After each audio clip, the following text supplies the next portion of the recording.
We live in a time where popularity is treated like success. Followers, likes, and social approval are seen as proof that someone matters. But what about people who don't have many friends, or who choose not to be part of a crowd? Does that mean something is wrong with them? Or could it mean they possess qualities most people never develop? What I've noticed is this. People who walk alone are often deeply self-aware. They tend to be emotionally mature, mentally strong, and grounded in who they are. They don't move in packs, not because they're damaged, but because they're different by design.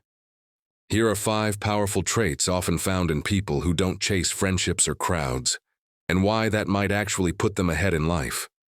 Number 1, they validate themselves internally. They don't depend on approval to feel worthy. Fitting in isn't their goal. They refuse to twist their personality just to be accepted. Performative friendships no longer interest them. They value honesty over belonging. When they spend time with someone, it's a choice, not a response to loneliness. They come from alignment, not emptiness. They would rather feel complete on their own than incomplete in the wrong company. Number 2, they are profound thinkers. Being alone doesn't intimidate them. It energizes them. Solitude becomes fuel for growth. These are the people who reflect deeply, journal, take quiet walks, and observe more than they speak. They aren't antisocial. They simply reject shallow connections. They prefer meaningful conversations over small talk and depth over noise. Number 3, they protect their boundaries fiercely. They choose self-respect over people-pleasing. Sometimes having fewer friends isn't a loss. It's a sign of growth. These individuals have stepped away from chaos, negativity, and emotionally draining environments. They've learned that peace is more valuable than popularity.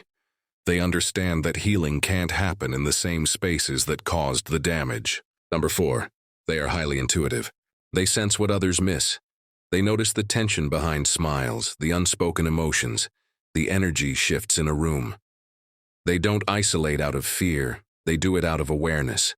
They know being alone is healthier than being surrounded by false energy. They aren't cold or distant. They're simply careful with where they place their emotional investment. Number 5, they evolve quickly. Yes, some friendships end because of toxicity, but others end because growth creates distance.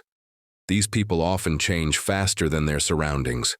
Their standards rise. Their mindset shifts. And not everyone can grow at the same pace. They accept that outgrowing people is sometimes part of becoming who you're meant to be. So if you tend to walk alone, understand this. You're likely self-directed. You think deeply. You honor your boundaries. You sense more than most. And you may be growing faster than your old environment allows. You're not difficult to love. You're just no longer easy to control. And that doesn't mean you'll be alone forever. Simply means you're no longer offering your presence where it isn't respected.